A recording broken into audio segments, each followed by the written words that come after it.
आपल्या कुंडीतल्या चिनी गुलाबाच्या रोपाला आज बघा किती सुंदर असे फुलं आलेली आहेत. काल काहीतरी 2 फुलं आली होती आणि आज अचानकच अशी 3 फुलं मोठी मोठी उमलून आलेली आहेत.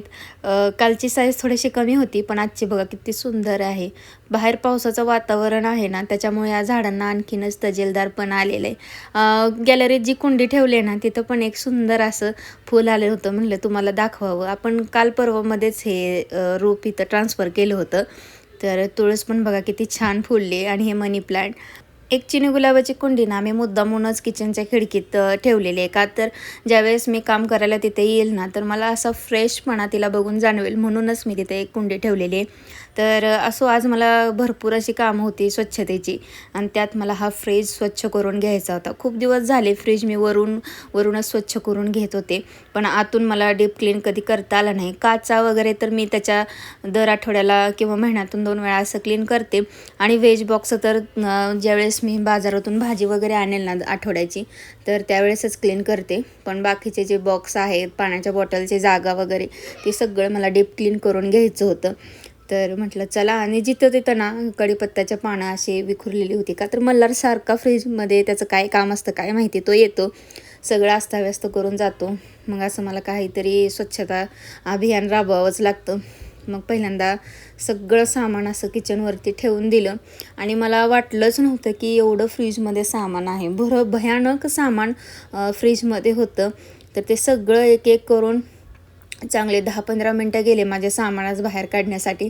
त्याच्यानंतर एक एक करून अशा वस्तू बाहेर काढल्या आणि पहिल्यांदा कोरडा कापड मारून घेतलं सगळीकडून. कुठं कुठं माती साचली होती, कढीपत्त्याची पानं कुठे पडले होते, ते सगळे बाहेर काढून घेतले आणि पहिल्यांदा कोरडंच असं पुसून घेतलं पहिल्यांदा.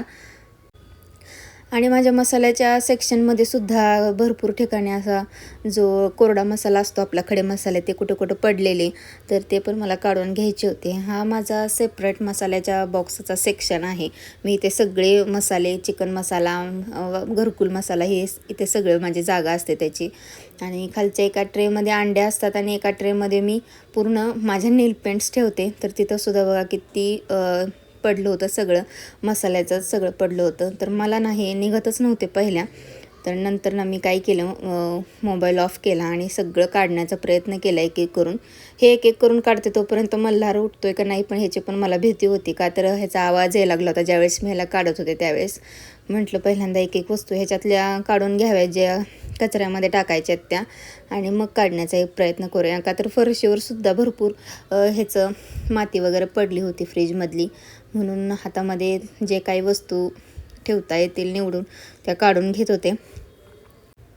आणि मला काही केलं ना हे ट्रेस निघत नव्हते, म्हणून मी आहोंना फोन केला आणि विचारलं की हे ट्रे कसे काढायचे. तर त्यांनी मला आयडिया दिली आणि मग मला ते बिचारीला ट्रे निघाले, नाहीतर निघतच नव्हते कसलेच. त्याच्यानंतर सगळं कोरड्या कपड्याने क्लीन करून घेतल्यानंतर ना, आता मी इथे ओला कपडा मारण्यासाठी आले होते. थोडंसं किचनमध्ये जे आपण भांडे घासतो ते लिक्विड आहे ना, थोडंसं पाण्यामध्ये मिक्स केलं आणि मग त्याचा फेस करूनच कपड्यावरती सगळं पुसून घेतलं सगळं आतून. पण हळदीचे काही डाग पडले होते. मागच्या काही महिन्यापूर्वी ना मल्हारने सगळीकडे ज्यावेळेस हळद सांडली होती ना, मी तुमच्याबरोबर तो व्हिडिओ शेअर केला होता की त्यांनी घरभर हळद सांडली होती. त्यावेळेस त्यांनी फ्रीजमध्ये सुद्धा हळद सांडली होती. तर त्या हळदीच्या डाग ना फ्रीजमधून काही केल्या अजिबात जात नाहीत. जर तुमच्या पण फ्रीजमध्ये असे कशाचे डाग राहिले असतील आणि तुम्हाला त्याची आयडिया सापडली असेल की हे लावल्यानंतर ते डाग जातील, तर मला नक्कीच कमेंट करून सांगा. माझ्या फ्रीजमध्ये ना हळदीचा खूप मोठा डाग लागलेला आहे आणि तो अजिबात केल्या निघत नाही. मला ना त्याचंच खूप वाईट वाटते. का तर हा फ्रीज पण घेऊन ना खूप वर्ष नव्हते झाले. 2020मध्येच हा फ्रीज घेतला होता आम्ही आणि त्यावेळेस हा नवीन मॉडेलच चालू झाला होता आणि मल्हारने बघा ना ह्याच्यामध्ये हळद सांडली. आता बघत्या क्षणी ना माणसाला वाटेल की किती घाण फ्रीज ठेवते, पण मी खूपदा ना हळद काढण्याचा तो प्रयत्न पण केला, पण माझ्याच्याने ते हळदीचा डाग अजिबातच निघत नाही. आणि अहो म्हणतात की फ्रीजवरती घासायचं वगैरे नसतं, फक्त कापड लावूनच पुसून घ्यायचं. तर कापडाने ना अजिबात ते निघत नाही. तर बघा माझ्या किचनमध्ये मी असं सगळं ठेवलेलं आहे ओट्यावरती सामान. एवढं सामान माझं फ्रीजमध्ये होतं. पहिल्यांदा बघून तर मला आश्चर्यच वाटत होतं. की एवढं सामान फ्रीजमध्ये कसं काय बसतं. पण छोट्या मोठ्या वस्तू काही ज्या खराब होतात लवकर, जसं की रवा, तांदळाचं पीठ, अशा काही गोष्टी आहेत ना ज्यांना आळ्या लागतील ह्या दिवसात, त्या ना मी आवर्जून फ्रीजमध्येच ठेवते. डाळी वगैरे मी बाहेर असं ठेवत नाही, का तर आता ह्या पावसाळ्याच्या दिवसात ना त्यांना लगेच किडामुंगी लागते, म्हणून मी तसं करते. तर बघा फायनली माझं हे सगळं मी घासून पुसून स्वच्छ हे लावलेलं आहे. फक्त हळदीचा डाग माझा इग्नोर करा. त्याच्यानंतर एक एक करून परत एकदा सगळं असं सामान फ्रीजमध्ये मी लावून घेतलं. आता मला ऑर्गनायझर पण लगेच घ्यायचे आहेत. मी तसं ऑर्डर पण केली ऑर्गनायझरची. तेव्हा मग असं जे पुड्या वगैरे दिसत आहेत ना मसाल्याच्या, त्या दिसणार नाहीत. ऑर्गनायझरमध्ये एकदा ठेवलं तरी छान वाटेल परत क्लिनिंगमध्ये. त्याच्यानंतर मला फ्रीजवरचं पण क्लिनिंग करून घ्यायचं होतं. मागं एकदा तसं मी साफसफाई केली होती, पण परत एकदा काही काही अशा वस्तू आहेत ना त्या फ्रीजवरती ठेवल्याच जातात. काही केल्या त्या खाली दिसल्या की मल्हार त्याला हातामध्ये घेतो, त्याच्यामुळे आम्ही पटकन वरती ठेवायला तर फ्रीजवरतीच ठेवून देतो. ते सुद्धा सगळं साफ केलं आणि त्याच्यावरती मी आपली मनी प्लांटची कुंडी ठेवली. त्याच्यानंतर राहुलचा फोन आला की मी घरी येतोय जेवायला म्हटल्यावरती मग धांदल उडाली आणि पटकन स्वयंपाक करायला घेतला होता. का तर मी स्वयंपाकच केला नव्हता, मल्हारला तसंच झोपवलं होतं आणि फ्रीज क्लीन करायला घेतला होता. म्हटलं आता मेथीची भाजी पटकन होते तर तेच करून घ्यावी, म्हणून पहिल्यांदा लसूण वगैरे तेलामध्ये फ्राय करून घेतला. लसूण चांगला फ्राय झाल्यानंतर याच्यामध्ये मेथीची भाजी मी टाकली आणि थोडंसं मसूर डाळ टाकली मी. मला आणि आहोंना ना अशी सिंपल केलेली मेथीची भाजी ना खूप आवडते. मी जास्त मेथीची भाजी अशी तिखट तेलकट चोपट करत बसत नाही, अशी सिंपलच करते. कधी कधी शेंगादाण्याचा कूट घालून सुद्धा करते आणि कधी डाळ घालून करते. आणि मटकीची डाळ घालून केलेली मेथीची भाजी ना आमच्या दोघांना प्रचंड आवडते. आता तुम्ही म्हणाल की एवढीशी मेथीची भाजी दोघात कसं खाणार, तर रात्रीची भाजीसुद्धा उरली होती आणि तीसुद्धा आम्ही ताटाला आज घेणार होतो. तसं रोज रोज शिळं पाडणं चांगले नाही आणि थोडं काय उरलं सुरलं ना तर आम्ही दोघं पण ते खातो आणि आहो तर आवर्जून खातात. का तर त्यांना असं शिळं पाडलेलं अजिबात आवडत नाही. भाजी केल्यानंतर चपात्यासुद्धा पटकन करून घेतल्या आणि तोपर्यंत आमचे मल्हार शेट उठून बसले होते. तर त्याला उठल्या उठल्या पहिल्यांदा भूक लागते, तर त्यालासुद्धा पटकन गरम चपाती ताटामध्ये दिली.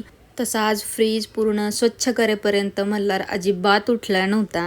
त्यामुळं माझे कामं अशी पटापट झाली आणि स्वयंपाकसुद्धा माझा पूर्ण करून झाला होता. अवघ्या 15 मिनटात स्वयंपाक करून घेतला आणि अर्धा पाऊण तास फ्रीज साफ करण्यामध्ये गेला. आता तुम्हाला एडिटिंगमध्ये वगैरे पूर्ण मी दाखवू शकत नाही, त्याच्यामुळे तुम्हाला एक 6 मिनटात तरी फ्रीज साफ केल्यासारखं वाटेल, पण मला भरपूर वेळ गेला तसा. तोपर्यंत मल्हार झोपला होता आणि माझी कामं त्यामुळे पटापट झाली होती. तर असं तर मी पण आराम केला आणि नंतर संध्याकाळच्या 5 वाजता ना वातावरणामुळे मला खूप चहा प्यायची इच्छा झाली होती.